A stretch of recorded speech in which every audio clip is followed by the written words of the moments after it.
तर आज भावांनो आपल्याला काय पण करून स्टेज कम्प्लीट करायचा होता. मग मी गेलो हार्डवेअरच्या दुकानामध्ये, तिथून घेतला काळा कागद आणि कात्या घेऊन मी आलो घरी. घरी आल्यावर आद्या म्हणला तुम्हाला एक जादू दाखवतो, बघा जादू. अरे बुळुकान तेजस्वी लोग हैं हमारे. त्याची जादू बघून आम्ही गेलो मुकुंदनगर मध्ये प्लेटा आणायला. तिथून प्लेटा घेतलो, गाडीवर स्टंटबाजी करत घरी आलो. इथं आल्यावर प्लेटा लावायला चालू केलो. 2 प्लेटा लावलो आणि भावान 3री प्लेटच बसना.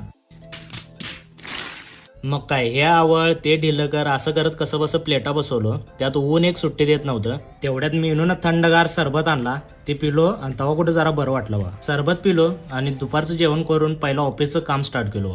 संध्याकाळी पट्टी मागायला जायचं होतं. शिवांश बघा कसं मानकुटीवर बसलाय.